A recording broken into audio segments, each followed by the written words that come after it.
శ్రీ కోయ ఎల్లమ్మ తల్లి జ్యోతిషాలయం. విద్య, ఉద్యోగం, వ్యాపారం, ప్రేమించిన వారు దూరం అవడం, భార్యాభర్తల మధ్య గొడవలు, అత్త కోడళ్ల మధ్య మనస్పర్ధలు, కుటుంబ సమస్యలు, ఆర్థిక సమస్యలు, పెళ్లి కుదరకపోవడం, సంతానం ఆలస్యం కావడం, స్త్రీ పురుష వశీకరణం, చెడు ప్రయోగ నివారణ మొదలగు ఎటువంటి సమస్యలకైనా పరిష్కారం చూపగలరు. స్త్రీ పురుషులకు ఎటువంటి సమస్యలు ఉన్నా నమ్మకంతో కాల్ చేయండి. ఫోన్ ద్వారానే జ్యోతిష్యం చెప్పబడును. Phone number 9014339338. 3 సాయంత్రం 7:45 తర్వాత తులారాశి వారికి భార్యాభర్తల విషయాల్లో మూడవ మనిషి పుల్లలు పెట్టాలని చూస్తారు.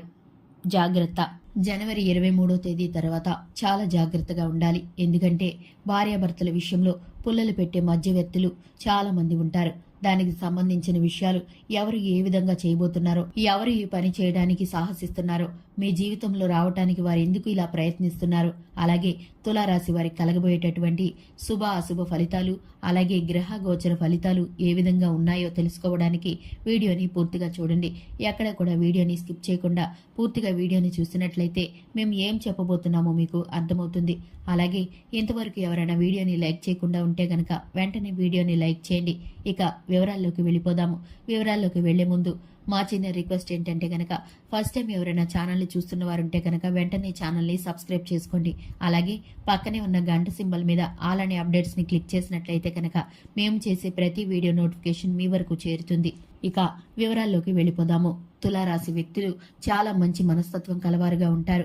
ప్రతి విషయాన్ని మంచి చెడులను మనసులో అంచనా వేసుకొని బేరీజు వేసుకొని ప్రయత్నిస్తూ ఉంటారు. ప్రతి పని మొదలు పెట్టే ముందు 1-2 సార్లు ఆలోచిస్తారు. ఎందుకంటే తొందరపడి ఏ పని చేయరు. ఎందుకంటే వీరికి తొందరపాటు కన్నా ఆలోచన విధానమే ఎక్కువగా ఉంటుంది. పనికి ఎంతటి ప్రాధాన్యతనిస్తారో కుటుంబానికి కూడా అంతటి ప్రాధాన్యతని ఇస్తారు. అలాగే కుటుంబ సభ్యుల పట్ల నిర్లక్ష్య వైఖరి అనేది ఉండదు. ఎంతగానో కుటుంబంపై శ్రద్ధ చూపిస్తారు. ఆరోగ్యం పట్ల శ్రద్ధ వహిస్తారు. అలాగే మంచి క్రమశిక్షణ నడవడికను కలిగి ఉంటారు. తులారాశి వారి మాట తీరు స్పష్టంగా ఉంటుంది. వీరు చూసే ప్రతి విధానము కూడా నిక్కచ్చిగా చేస్తారు. ఎందుకంటే సూటిగా స్పష్టంగా ఉండే విధానాన్నే వీరు ఇష్టపడతారు. డొంక తిరుగుడు ఉండే స్వభావాన్ని వీరికి ఇష్టం ఉండదు. ఎదుటివారు అట్టి విధంగా ఉన్నా కూడా ఖండిస్తారు. మనసు చాలా మంచిదనంగా ఉంటుంది. పైకి ఎంత గంభీరంగా ఉంటారో లోపల అంత సున్నితంగా ఉంటారు ఈ రాశి వ్యక్తులు. తులారాశి వారు ఆడవారు అయితే కనుక కుటుంబ బంధాల కోసం ఎంతగానో శ్రమిస్తారు. ఎదుటి వారికి చేసే కష్టం కనిపిస్తున్నా కూడా వీరు మాత్రం చిరునవ్వుతోనే చేసుకుంటూ పోతారు. ఎక్కడా కూడా మనసులో కూడా నొచ్చుకోరు.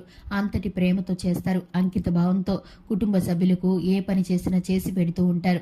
ఇరుగు పొరుగుతో స్నేహంగా ఉంటారు. మంచి మనసుతో ఇతరులను ఆకట్టుకునే స్వభావం ఉంటుంది. భాగస్వామి పట్ల పూర్తి బాధ్యతతో ఉంటారు.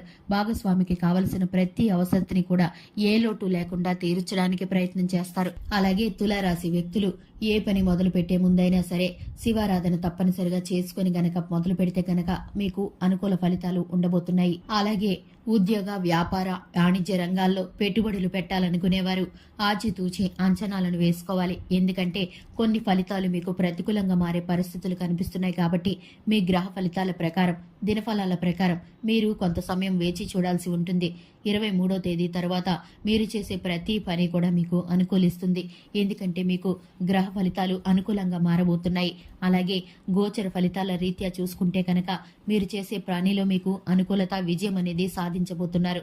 ఉద్యోగ అవకాశాల కోసం ఎవరైతే ఎదురు చూస్తున్నారో మీ యొక్క నిరీక్షణ ఫలించబోతుంది. ఉద్యోగ అవకాశాలు అనేవి మీ దరి చేరబోతున్నాయి. అలాగే కొత్త పెట్టుబడులు, అలాగే నూతన వాణిజ్య వ్యాపార రంగాలకు సంబంధించిన అంచనాలు, అలాగే నిర్ణయాలను కుటుంబ పెద్దలతో చర్చించి నిర్ణయం తీసుకోండి. తొందరపడి ఎటువంటి నిర్ణయము తీసుకోకండి. తెలియని వ్యక్తుల చేతిలో మోసగించబడే అవకాశం కనిపిస్తుంది. కుటుంబ సభ్యులతో చర్చించినప్పుడు మీకు సరియైన సలహా అందుతుంది. అలాగే మీ భాగస్వామి యొక్క సహాయాన్ని, అలాగే మీ భాగస్వామి యొక్క సలహాని ఎట్టి పరిస్థితుల్లోనూ నిర్లక్ష్యం చేయకండి. ఇదే అదునుగా కొంతమంది మీ భాగస్వామికి మీకు మధ్యన పుల్లలు పెట్టడానికి ప్రయత్నిస్తారు. ఎందుకంటే మీరు ఉండే విధానాన్ని, మీరు చూపించే ప్రేమని వారు చూసి ఓర్చుకోలేని మనస్తత్వంతో ఉంటున్నారు. వారు మీ చుట్టూనే ఉన్నారు, కానీ మీరు గమనించుకోలేకపోతున్నారు. అది మీ ఇరుగు పొరుగు కావచ్చు, మీ స్నేహితుల్లో కావచ్చు, మీ బంధువర్గంలో కావచ్చు, మీ రక్త సంబంధికులే కావచ్చు, మీ గృహంలో ఉంటున్న వారే కావచ్చు, అత్తామామలు కానీ అలాగే ఆడపడుచులు కానీ ఎవరవుతారో తెలియదు. కానీ ఒక వ్యక్తి అయితే మాత్రం మిమ్మల్ని మీ భాగస్వామిని వేరుపరచాలని, అలాగే మీరిద్దరు గొడవలు పడుతుంటే చూసి ఆనందించాలని ఎదురు చూస్తున్నారు. వారి ప్రయత్నాలు ఫలించకుండా ఉండాలంటే కనుక మీరిద్దరికీ కూడా అన్యోన్యమైన సంబంధం కలిగి ఉండాలి. అన్యోన్యంగా ఉండటానికి ప్రయత్నించాలి. ఏ చిన్న తగాదా వచ్చినా, ఏ చిన్న మాట పట్టింపు వచ్చినా సరే వెంటనే కూర్చొని పరిష్కరించుకోండి. దాన్ని మౌనంగా విడిచిపెట్టేస్తే కనుక అది చిలికి గానివానిలాగా పెద్ద పెను ప్రమాదంలాగా మారిపోయే అవకాశం అయితే కనిపిస్తుంది. కుటుంబ బంధంలో భార్యాభర్తలు మంచిగా ఉంటేనే కుటుంబం అంతా నిలబడుతుంది. అట్టి పరిస్థితుల్లో వారు మీకుండే సంతోషాన్ని దూరం చేయాలని చూస్తున్నారు. మూడవ వ్యక్తి మీకు మధ్యలో పుల్లలు పెట్టాలని చూస్తున్నారు. లేనిపోని మాటలను కల్పించి చెప్పాలని చూస్తున్నారు. మీపైన నిందలు మోపి నమ్మించే ప్రయత్నం అయితే చేస్తారు. ఖచ్చితంగా చేస్తారు. దీని ద్వారా మీరు విడిపోతారని, అలాగే మీరు మనస్పర్ధల కారణంగా గొడవలు పడతారని, అటువంటివన్నీ చూసి వారు సంతోషపడాలని అనుకుంటున్నారు. వారి ప్రయత్నాలన్నీ తిప్పికొట్టడానికి శివారాధన తప్పనిసరిగా చేయండి. అలాగే ఒకరి పట్ల ఒకరు పూర్తి నమ్మకంతో ఉండండి. ఏది జరిగినా సరే కలిసి కూర్చొని కుటుంబ పెద్దల మధ్య సమస్యని పరిష్కరించుకుంటే కనుక ఏ విషయము కూడా ఎక్కువ అయ్యే ప్రమాదం ఉండదు. ఎందుకంటే గనక బంధాలలో మౌనం వహిస్తే గనక ఆ చిన్న విషయాలే పెద్దవిగా మారిపోయే అవకాశం అయితే కనిపిస్తుంది. అందుకోసం మీరు జాగ్రత్తగా గమనించుకోవాల్సి ఉంటుంది. 7:45 తర్వాత రాత్రిపూట మీరు ఏ విషయంలోనూ వాగ్వాదాలకి తావివ్వకండి. ఎందుకంటే ఆ సమయం మీకు ప్రతికూలంగా ఉంది. మూడో వ్యక్తిని ఎవ్వరినీ కూడా మీ విషయాల్లో జోక్యం చేసుకోనివ్వకండి. ఎవరు చెప్పిన మాటలను నమ్మకండి. ఇది గనక మీరు పాటించినట్లయితే కనుక తులారాశి వ్యక్తులు ఎటువంటి సందర్భంలోనూ కూడా వెనుకడుగు వేయాల్సిన అవసరం ఉండదు. అన్ని విషయాల్లోనూ ముందుకు వెళ్లే అవకాశాలు, సూచనలు అయితే మిగిలిన అన్ని వాటిల్లోనూ అనుకూలమైన ఫలితాలు అయితే కనిపిస్తున్నాయి. చూశారు కదండి, ఇది ఇవాల్టి వీడియో. వీడియో నచ్చితే కనుక లైక్ చేయండి, మన ఛానల్ని సబ్స్క్రైబ్ చేసుకోండి. Thanks for the watching.